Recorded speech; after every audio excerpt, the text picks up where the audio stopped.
नमस्कार दोस्तों, स्वागत है आपका अपने YouTube चैनल RPSC वर्ल्ड पर। दोस्तों, हम पढ़ रहे हैं जनरल साइंस से संबंधित महत्वपूर्ण टेस्ट सीरीज को, जिसमें हमारा आज का टॉपिक होने वाला है तत्वों का आवर्ती वर्गीकरण। दोस्तों, इस टॉपिक में हमारे पास जितने भी क्वेश्चन हैं वो पिछली परीक्षाओं में पूछे गए प्रश्न है और उनको आगे भी भविष्य में होने वाली एग्ज़ाम्स में पूछे जाने की संभावना है। तो दोस्तों, आपको इन प्रश्नों को बहुत ही ध्यानपूर्वक देखना है और साथ साथ याद करते जाना है। ठीक है दोस्तों, तो शुरू करते हैं आज का वीडियो। अगर वीडियोज़ आपको अच्छे लग रहे हों तो वीडियोज़ को ज़्यादा से ज़्यादा लाइक करें, शेयर करें और चैनल को सब्सक्राइब करें। तो चलिए दोस्तों, आज के पहले क्वेश्चन की ओर चलते हैं। पहला क्वेश्चन है, तत्वों का सबसे पहला वर्गीकरण किसने किया था? तो सबसे पहला वर्गीकरण किसने किया था? ऑप्शन है हमारे सामने, लोथरमेयर, न्यूलैंड्स, मेंडलीफ या डोबेरेनर। तो इसका सही आंसर होगा डोबेरेनर। ठीक है दोस्तों, नेक्स्ट क्वेश्चन की ओर चलते हैं। तत्वों के वर्गीकरण से संबंधित त्रिक के नियम का प्रतिपादन किया था। तो त्रिक के नियम का प्रतिपादन किसने किया? ऑप्शन है हमारे सामने, लोथरमेयर, डोबेरेनर और मेंडलीफ और न्यूलैंड्स। तो इसका करेक्ट आंसर होगा डोबेरेनर। ठीक है दोस्तों, नेक्स्ट क्वेश्चन की ओर चलते हैं। नेक्स्ट क्वेश्चन है, यदि तत्वों के वर्गीकरण से संबंधित अष्टक का नियम प्रतिपादन किसने किया था? तो अष्टक के नियम का प्रतिपादन किसने किया? ऑप्शन है ड्यूमा, डोबेरेनर, न्यूलैंड्स या मेंडलीफ। तो इसका सही आंसर होगा न्यूलैंड्स ने किया था। अष्टक के नियम का प्रतिपादन न्यूलैंड्स ने किया था। अगला क्वेश्चन है, यदि तत्वों को बढ़ते परमाणु भारों के क्रम में लिखा जाए तो हर 8वां तत्व अपने से पहले तत्व के समान गुणों वाला होगा। तो यह कौन सा नियम है, कौन से नियम के अनुसार है ये? तो ऑप्शन देखते हैं दोस्तों। ऑप्शन है मेंडलीफ का आवर्त नियम, डोबेरेनर का त्रिक नियम और सी का ऑप्शन है ड्यूमा का प्रयास नियम और न्यूलैंड्स का अष्टक नियम। तो दोस्तों, इसका सही आंसर होगा न्यूलैंड्स का अष्टक का नियम। कौन सा होगा? न्यूलैंड्स का अष्टक का नियम। ठीक है दोस्तों, अगला क्वेश्चन है, तत्वों के भौतिक और रासायनिक गुण उनके परमाणु भारों के आवर्त फलन होते हैं। यह नियम किसने प्रतिपादित किया था? ऑप्शन है मेंडलीफ, मोसले, रदरफोर्ड या न्यूलैंड्स ने। तो दोस्तों, इसका सही आंसर क्या होगा? इसका सही आंसर होगा मेंडलीफ। सही उत्तर क्या होगा? मेंडलीफ। ठीक है दोस्तों, अगला क्वेश्चन देखते हैं। मेंडलीफ के अनुसार तत्वों के गुण आवर्त फलन होते हैं। तो तत्वों के गुण आवर्ती फलन होते हैं। ऑप्शन है परमाणु भार के, परमाणु आयतन के, परमाणु संख्या के या ऑप्शन डी है परमाणु घनत्व के। तो इसका सही आंसर होगा परमाणु भार के। ठीक है दोस्तों, मेंडलीफ के अनुसार तत्वों का आवर्ती फलन का आधार क्या है? परमाणु भार। ठीक है दोस्तों, परमाणु भार होगा। अगला क्वेश्चन देखते हैं।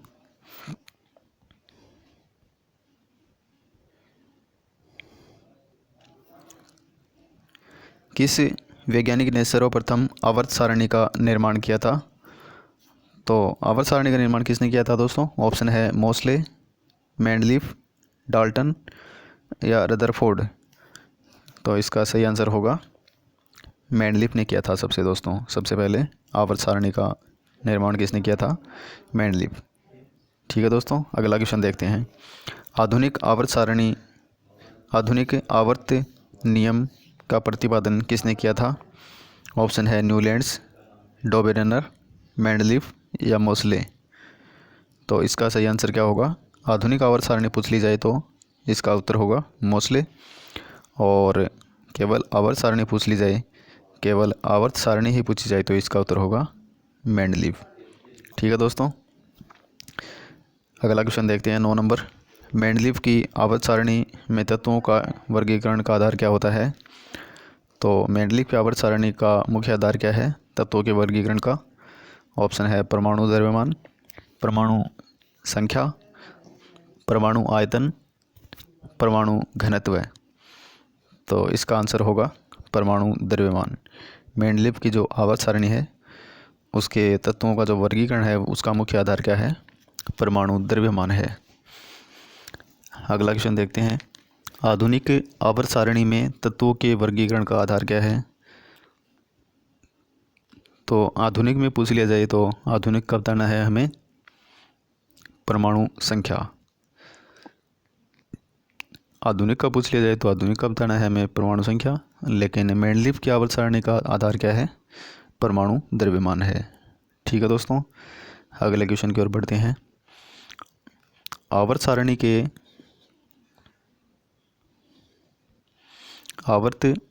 के उदग्र स्तंभों को कहते हैं। तो दोस्तों आवर्त सारणी के जो उदग्र स्तंभ होते हैं उनको क्या कहते हैं? ऑप्शन है आवर्त, वर्ग, विद्युत रासायनिक क्रम या धातु। तो इसका उत्तर होगा वर्ग। क्या कहते हैं? वर्ग कहते हैं। आवर्त सारणी के जो क्षैतिज स्तंभ होते हैं स्तंभों को क्या कहते हैं? इसका ऑप्शन है आवर्त, वर्ग, विद्युत रासायनिक क्रम या अधातु। तो इसका उत्तर होगा आवर्त। क्षैतिज स्तंभ होते हैं उनको क्या कहते हैं? आवर्त कहते हैं। और जो ऊर्ध्वाधर स्तंभ होते हैं उनको क्या कहते हैं? वर्ग कहते हैं। ठीक है दोस्तों, वो आवर्त होगा इसका आंसर। अगला क्वेश्चन देखते हैं, आधुनिक आवर्त सारणी में वर्गों की कुल संख्या कितनी होती है?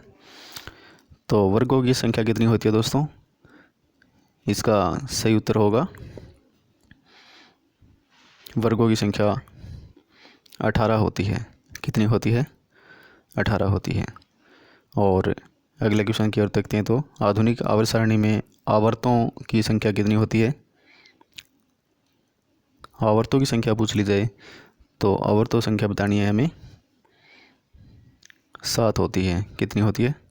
आवर्तों की सारणी संख्या 7 होती है। अगला क्वेश्चन देखते हैं, आधुनिक आवर्त सारणी में तत्वों को व्यवस्थित किया गया है। तो किस प्रकार से व्यवस्थित किया गया है आधुनिक आवर्त सारणी में तत्वों को? तो इसका सही उत्तर क्या होगा? बढ़ते हुए परमाणु संख्या में। कौन सी, किस प्रकार से किया गया है? बढ़ते हुए परमाणु की संख्या के आधार पर इनको व्यवस्थित किया गया है। ठीक है दोस्तों, डी वाला सही होगा। अगला देखते हैं, आधुनिक आवर्त नियम के प्रवर्तक कौन है? तो आधुनिक आवर्त प्रवर्तक के नियम के कौन है प्रवर्तक? ऑप्शन है मोस्ले, मेंडलीव, एवोगाड्रो और डाल्टन। इसका सही उत्तर होगा मोस्ले। कौन है? मोस्ले। और अगला क्वेश्चन देखते हैं, तत्वों की आवर्त सारणी का जनक कौन है? तो दोस्तों कौन होगा?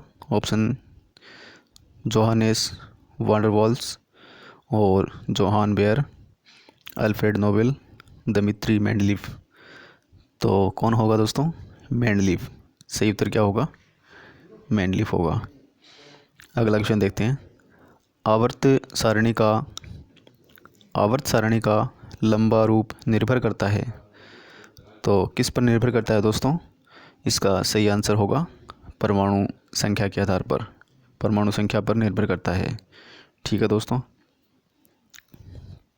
अगला क्वेश्चन देखते हैं, निम्नलिखित में से किस एक पर आधुनिक आवर्त सारणी आधारित है? तो किस पर आधारित है? ऑप्शन है परमाणु आयतन, परमाणु संख्या, परमाणु भार, परमाणु आकार। तो इसका सही उत्तर क्या होगा? सही उत्तर होगा परमाणु संख्या।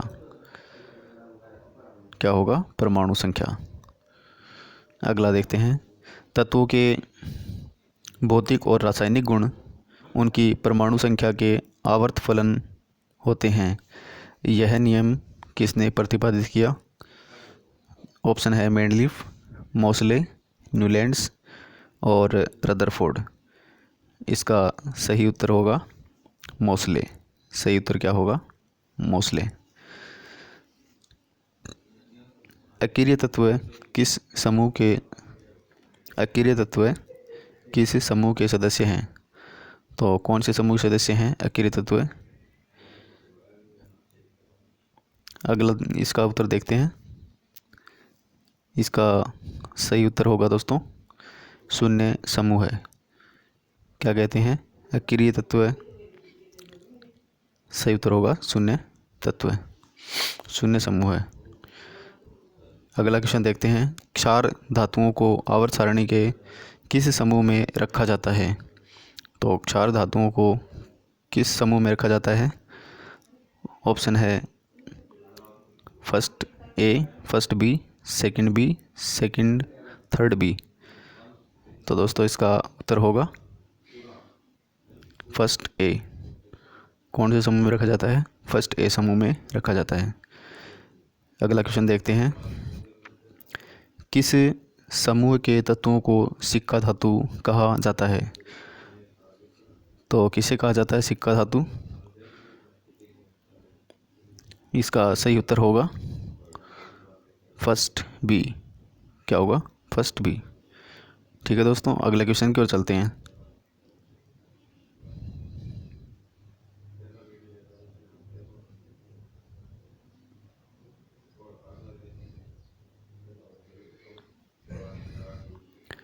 शून्य समूह में रखे गए तत्व किस नाम से जाने जाते हैं? तो शून्य समूह में रखे गए तत्व किस नाम से जानते हैं? ऑप्शन है हेलोजन, क्षार धातुएं और क्षारीय मृदा धातु, निष्क्रिय तत्व। इसका सही उत्तर क्या होगा? निष्क्रिय तत्व। सही उत्तर होगा निष्क्रिय तत्व। अगला क्वेश्चन है, आवर्त सारणी में दो तत्वों का नाम फ्रांस के नाम पर है, उनमें से एक फ्रांसियम और दूसरा तत्व कौन सा है? ऑप्शन है फ्लोरीन, क्रोमियम, फर्मियम और गैलियम। तो इसका उत्तर होगा फर्मियम। ठीक है दोस्तों, अगला क्वेश्चन देखते हैं, निम्नलिखित में से किस वैज्ञानिक ने पोलिनियम तत्व की खोज की थी? तो पोलिनियम की खोज किसने की थी? देखते हैं option FW Aston, Marie Curie, Frederic Joliot और आइटिन क्यूरी। तो इसका सही उत्तर होगा मैरी क्यूरी। सही उत्तर क्या होगा? Marie Curie.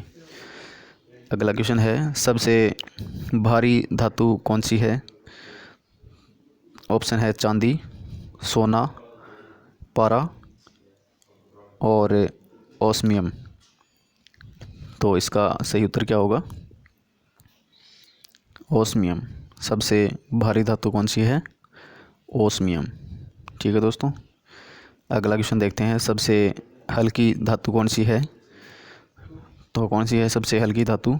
ऑप्शन है मैग्नीशियम, एल्यूमिनियम, प्लेटिनम और लिथियम। सबसे हल्की कौन सी होती है? लिथियम होती है। ठीक है दोस्तों, लिथियम। अगला देखते हैं,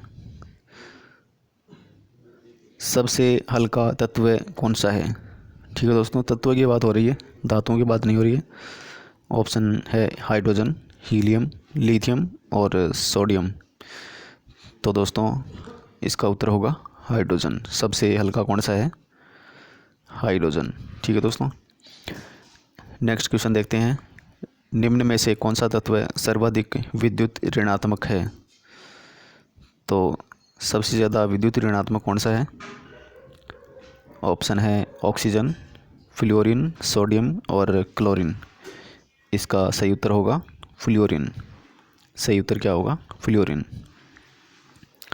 अगला क्वेश्चन, निम्नलिखित में से कौन सा तत्व मौलिक गुण है? कौन सा तत्व का मौलिक गुण है? तो कौन सा गुण है? परमाणु भार, अणु भार, परमाणु संख्या, परमाणु घनत्व। मौलिक गुण कौन सा है? इसका उत्तर होगा परमाणु संख्या। क्या होगा? परमाणु संख्या। अगला क्वेश्चन है, पृथ्वी के पटल का 97.2% भाग कितने तत्वों से बना है? तो कितने तत्वों से बना है? इसका उत्तर होगा 8 तत्वों से। क्या होगा? 8 तत्वों से मिलकर बना है। अगला क्वेश्चन देखते हैं, पृथ्वी पर सबसे अधिक मात्रा में पाया जाने वाला धातु कौन सा है? तो सबसे ज़्यादा कौन सा धातु पाया जाता है? इसका उत्तर होगा एल्यूमिनियम। ठीक है दोस्तों, सही उत्तर क्या होगा? एल्यूमिनियम। अगला क्वेश्चन है, पृथ्वी पर सबसे अधिक मात्रा में पाया जाने वाला तत्व कौन सा है? दोस्तों अब तत्व पूछ रहा है, ऊपर पहले क्वेश्चन में धातु पूछा, तो तत्व कौन सा होता है सबसे ज़्यादा पाया जाने वाला? इसका उत्तर होगा ऑक्सीजन। ठीक है दोस्तों, क्या होगा? ऑक्सीजन। अगला क्वेश्चन देखते हैं, संक्रमण तत्व की विशेषता है। तो संक्रमण तत्व की क्या विशेषता है? ऑप्शन हमारे सामने है, सही उत्तर क्या होगा? देखो, सही उत्तर होगा अपूर्ण डी ऑर्बिटल। क्या होगा? अपूर्ण डी ऑर्बिटल। अगला क्वेश्चन देखते हैं, प्रत्येक आवर्त का अंतिम सदस्य होता है। तो क्या होता है? अंतिम सदस्य कौन सा होता है?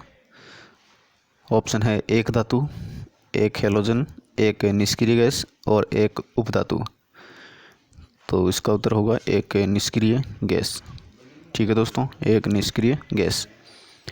अगला क्वेश्चन देखते हैं, प्रत्येक आवर्त का प्रथम सदस्य होता है। तो अंतिम सदस्य तो कौन होता है? एक निष्क्रिय गैस। और प्रथम पूछ ले जाए तो प्रथम सदस्य कौन सा होता है? एक क्षार धातु होता है। क्या होता है? एक क्षार धातु। अगले क्वेश्चन की ओर चलते हैं। अगला क्वेश्चन है, निम्नलिखित में से किस में शून्य इलेक्ट्रॉन सजातीयता होती है? तो शून्य इलेक्ट्रॉन सजातीयता किस में होती है? ऑक्सीजन, फ्लोरीन, नाइट्रोजन और नियॉन। तो इसका करेक्ट आंसर होगा नियॉन। क्या होगा? नियॉन होगा। अगला क्वेश्चन है, तीसरे और चौथे समूह के ऑक्साइड का सामान्य गुणधर्म क्या है? तो तीसरे और चौथे ऑक्साइड का सामान्य गुणधर्म है सी का बेसिक और एसिटिक। बेसिक और एसिटिक। अगला क्वेश्चन है आज का अंतिम क्वेश्चन, आवर्त सारणी के दूसरे आवर्त में तत्वों की संख्या कितनी होती है? तो दोस्तों दूसरे तत्वों में आवर्तों की संख्या कितनी होती है? इसका उत्तर होगा 8। कितनी होती है? सही उत्तर होगा 8 होगा। ठीक है दोस्तों, आज के वीडियो में इतना ही। मिलते हैं नेक्स्ट वीडियो में किसी नए टॉपिक के साथ। तब तक के लिए जय हिंद, जय भारत।